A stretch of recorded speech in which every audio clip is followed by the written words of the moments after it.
The door was bolted from the inside. 10 of Jesus' disciples remained in the room. An oil lamp guttered near the far wall, its flame bending in the stale air.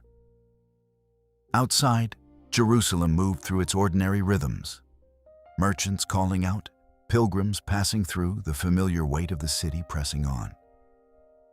One man was absent. He may have been walking the streets or beyond the city walls, alone with a grief that had not yet taken shape.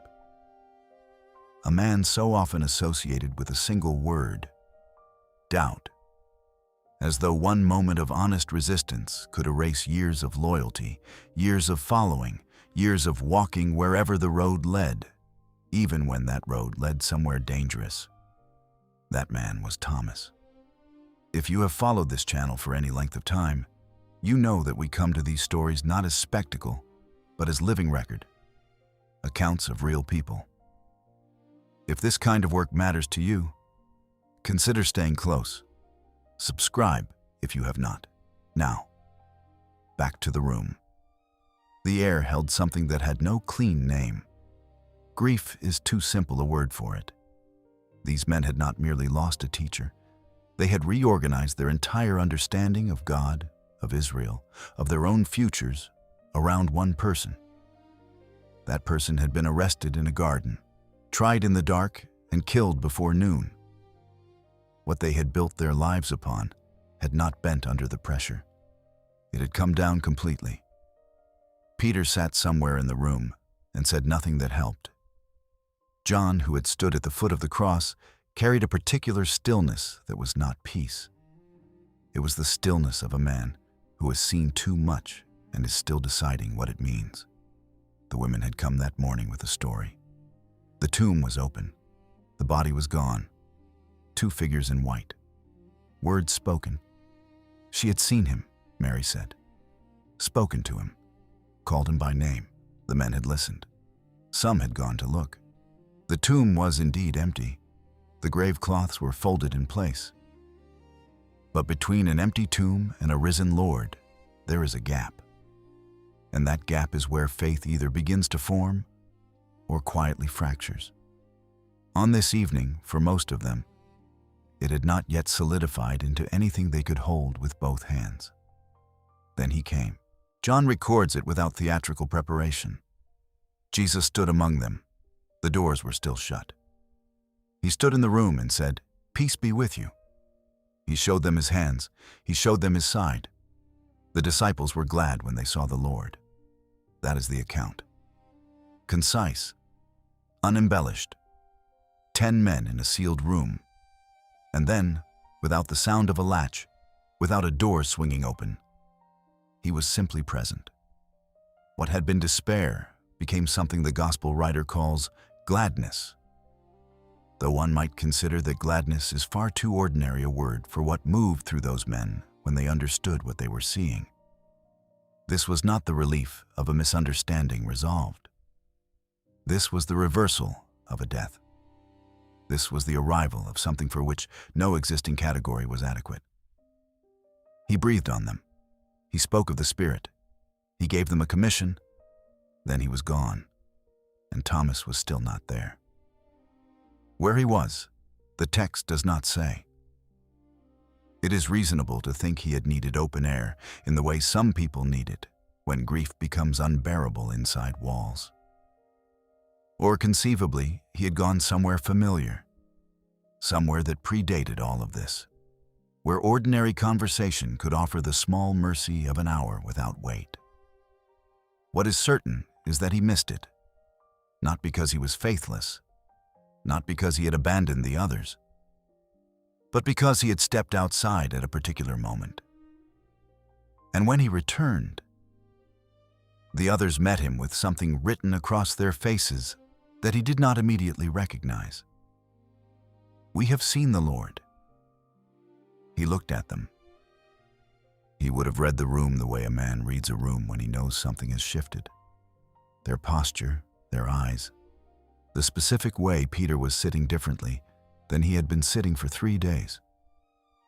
Something had changed. He could feel it before he could name it. And yet the words did not reach him the way they had clearly reached the others.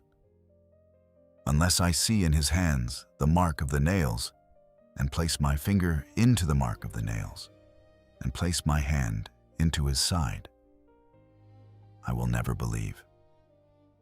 This is the sentence that followed Thomas across 20 centuries. It has been used as sermon illustration. It has been used to position him as the cautionary figure, the one who asked too much, who demanded proof while the others simply believed. But consider carefully what the others had been given. They had not believed on testimony alone. They had been shown the wounds. Jesus had held out his hands in that sealed room, and they had looked, and they had believed because they had been permitted to see. They had received exactly what Thomas was now asking for, and no one had criticized them for needing it. Thomas was not asking for anything beyond what every other man in that room had already been given. He was asking to be included in what they had already received, 8 days. The number sits quietly in the text, but if you hold it for a moment, it begins to press. 8 days is not a brief pause between events. It is long enough for a position to harden into something that feels less like grief and more like settled conclusion. Long enough for the silence between Thomas and the rest of the group to take on its own texture. Not hostile, but specific. The texture of having seen and not having seen. Of standing in the same room, eating the same bread, breathing the same air, and carrying entirely different weights. There is something almost unbearable in that image. 10 men who had seen the risen Lord, and 1 man who had not, all living in close quarters across 8 full days. Every meal, every hour of darkness. The gap between them was invisible and absolute at the same time. What did those 8 days feel like inside that community? It is reasonable to think there was tenderness toward Thomas from the others. They had known him long enough to know that his resistance was not contempt. John, who recorded all of this with careful attention to persons, was present throughout. Peter carried his own interior weight, his denial still unresolved, his restoration not yet formally spoken. And one can reasonably imagine that Peter, of all people, understood what it meant to stand just outside and experience the others shared, to feel the gap between yourself and the group and not know how to close it. They would have tried to tell Thomas again. They would have described it. The way the room was sealed and then was not. The quality of his voice. The wounds in the lamplight. And Thomas would have listened carefully and felt nothing move inside him. Not because he was unmoved by their telling, because he was built in such a way that he could not receive testimony as though it were equivalent to sight. He could not perform a belief he did not have. This honesty was not new in him. In John's 11th chapter, when Jesus declared his intention to return to Judea after Lazarus had died, a return that would bring them directly into territory where people had already tried to kill him, it was Thomas who said aloud what the others were likely thinking but would not speak. "Let us also go, that we may die with him." This was not recklessness. This was a man who looked at the situation with clear eyes, assessed the cost accurately, and went anyway. The loyalty is in the sentence. The honesty is too. He saw what the road might require, named it without softening it, and walked it regardless. Later, in John's 14th chapter, when Jesus spoke of going to prepare a place and told them they knew the way, Thomas broke in with the question the others had left unasked. "Lord, we do not know where you are going. How can we know the way?" While others stayed silent, Thomas identified the gap in his own understanding and named it directly. He could not perform comprehension he did not possess. He could not say yes when the answer had not settled in him. Now, in the aftermath of the resurrection, the same quality was operating. He could not receive what he had not been given. And so he held his terms and waited, not knowing that the one he had set those terms about was already aware of exactly what they were. 8 days passed. The door was bolted again. This time, Thomas was inside. He had not walked away from the community. He had not decided the others were deluded or simply creating comfort from their grief. He was still there, present in the room, among the same men who had seen what he had not. He stayed. Then Jesus appeared among them again. "Peace be with you." The same words, the same room. But this time Jesus did not address the group first. He turned to Thomas. And what followed was not a rebuke softened by patience. It was something more deliberate, more costly, and more personal than that. Jesus spoke the exact words Thomas had spoken 8 days earlier, in a private conversation among the disciples. Words spoken in a sealed room, in a moment Jesus had not been physically present to hear. "Put your finger here and see my hands. Put out your hand and place it in my side." He knew.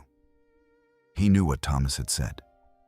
He knew the precise shape of the requirement Thomas had set, and he came back 8 days later into the room where Thomas now sat, to meet it, not to shame him, to answer him. Do not disbelieve, but believe. The Greek underlying this carries a sense of ongoing process. Do not continue moving in this direction. Do not let this become the settled posture of your life. It is a correction aimed at a trajectory, not a condemnation of where Thomas stood in that moment. There is no record in John's account that Thomas actually touched the wounds. John does not write that he reached out his finger or placed his hand into the side. He writes only that Jesus offered it and that Thomas responded. It is conceivable he touched them and John did not record it. It is equally conceivable that the offer itself was the thing, that being known, being seen, having Jesus arrive with full awareness of the exact terms Thomas had spoken and meeting those terms directly, broke open whatever had been sealed inside him. The text does not resolve this. What the text does not leave open is what Thomas said, "My Lord and my God." He did not say, "I believe you have risen." He did not say, "You are the one we waited for." He said, "My Lord and my God." Both titles, both in full, spoken directly to a person standing in front of him, a person with wounds in his hands and a wound in his side. In the Judaism of first-century Judea, this was not casual speech. The God of Israel was not addressed informally.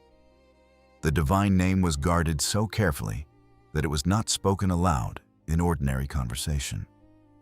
And here was Thomas, formed in that tradition, shaped by that reverence, a Jewish man of the first century who knew exactly what these words carried, addressing the man before him as Lord and God, without qualification or hesitation. He was not expressing emotion only. He was making a theological identification. He was saying that the person in front of him was not a resurrected prophet, not an apparition, not a product of communal grief given temporary form. He was saying that this person was continuous with the God who had spoken to Moses, who had moved through the history of Israel, who had existed before the world's formation. Jesus does not correct him. He does not moderate the declaration or suggest Thomas has overstated things. He receives it in full. And then he says something that reaches beyond Thomas entirely. Beyond the room, beyond the locked doors, beyond the evening itself. Have you believed because you have seen me? Blessed are those who have not seen and yet have believed. In that sentence, Jesus looked past Thomas to every person who would ever encounter this story without standing in that room. He called them blessed, not for certainty, not for ease of belief, but for trusting without the direct access Thomas had been given. Thomas, in this reading, is not the failure of the narrative. He is its turning point.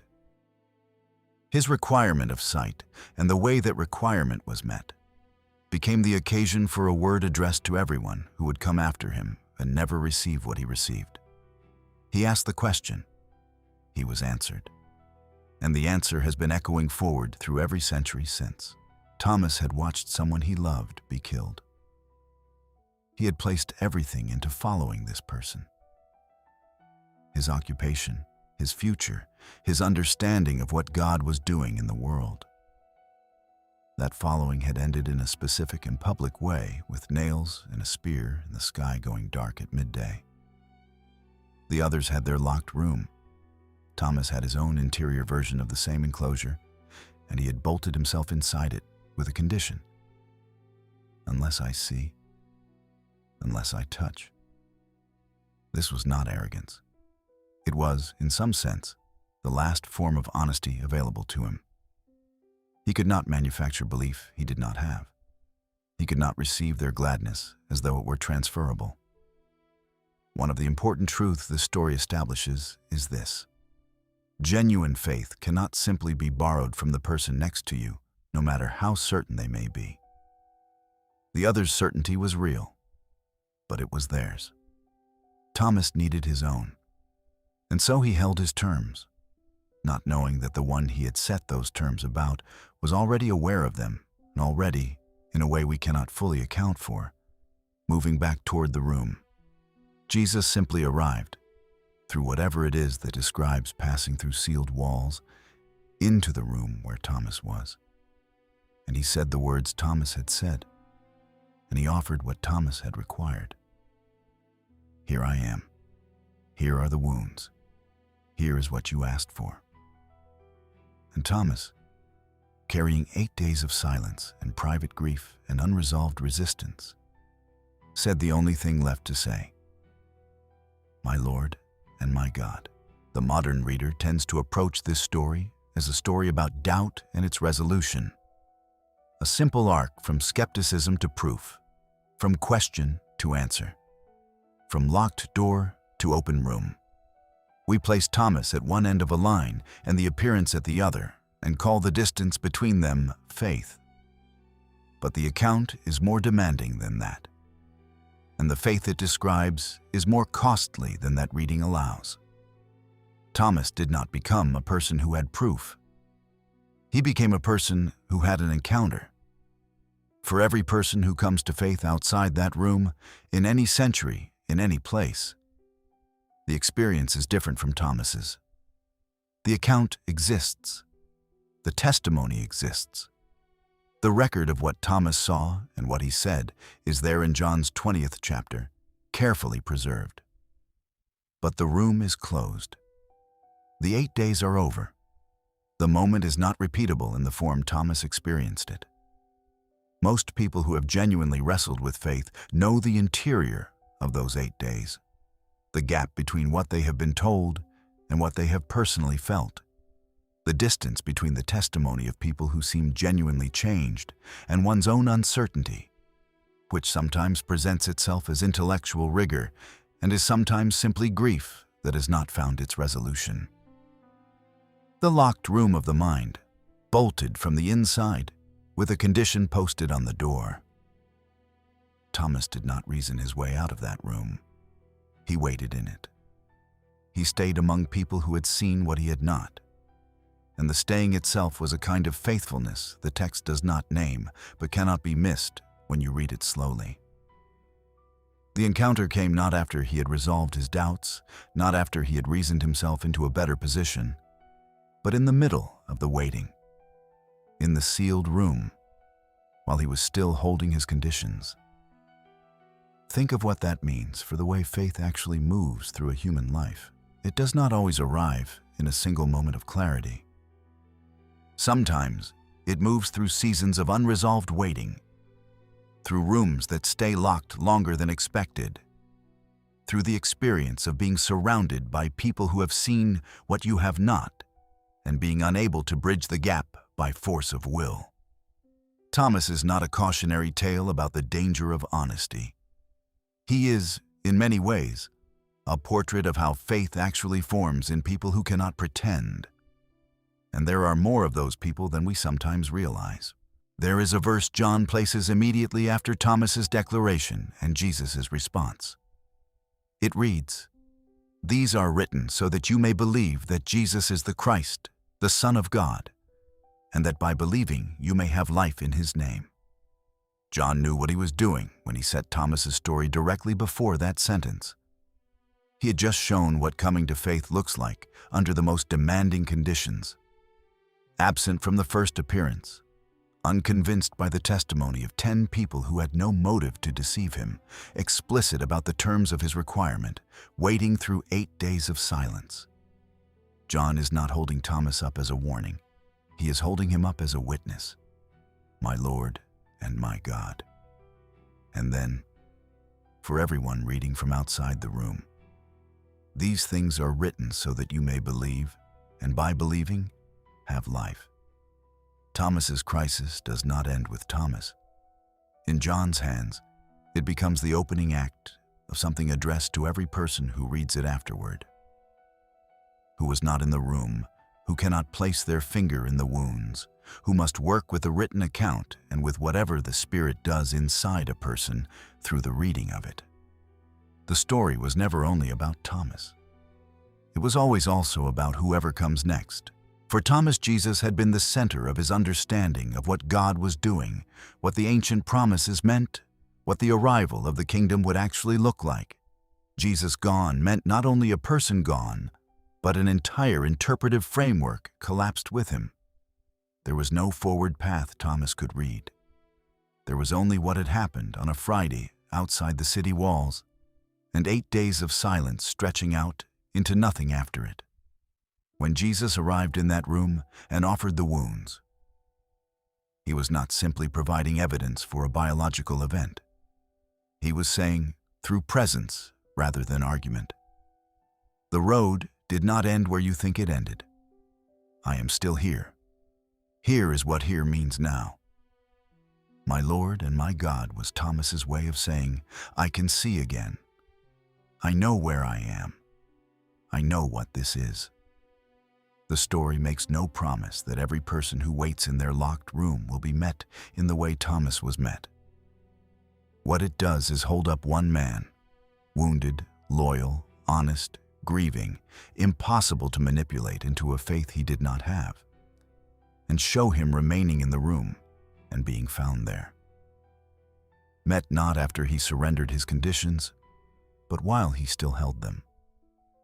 Met not despite his honesty, but in some quiet and difficult to articulate way, through it.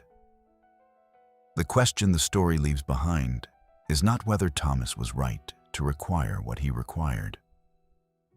The question is simpler and harder than that. It is what you do with your own locked room. Staying does not mean pretending the door is open when it is not. It does not mean performing peace you do not have. It means remaining in the room where the encounter, if it comes, will find you. It means not walking out of the community, not abandoning the account, not deciding in the middle of the 8 days that the silence is the final word. Because in Thomas's story, the silence was not the final word. It was the space through which the word was still moving toward him. This is what Thomas gives to every generation that comes after him. The witness of a man with honest terms, a man who would not pretend to believe what he did not believe, who held those terms through 8 days of silence and waiting within the community, and who was met where he stood. The encounter produced a declaration. The declaration was received without correction, and in the same breath, Jesus turned from Thomas to bless every person who would believe without having stood in that room. The room stays locked. The world continues outside. But something entered that sealed space that no bolt could hold back and no 8 days of silence could finally prevent. And the record of its entering is what remains for every person who comes after Thomas, in any century, in any geography, carrying their own version of a condition posted on the door of their own interior room. He asked to see. He remained. He was met. Whatever your 8 days look like, whatever the gap is between what you have been told and what you have personally felt, between the testimony of others and the unresolved quiet of your own interior, the story does not ask you to manufacture certainty you do not have. It asks something smaller and more difficult. It asks you to remain in the room, to stay with the community, to hold your honesty and not perform a faith you have not found, and to pay attention, not to the locked door, but to what moves through it when you are not watching the door at all. Faith, in this story, does not arrive through effort or argument or the resolution of every outstanding question. It arrives in a room where someone stayed. The door was still locked. The wounds were still real. And the words that came out of that moment, "My Lord, my God," were not the words of a man who had finally convinced himself. They were the words of a man who had been found. My Lord, my God.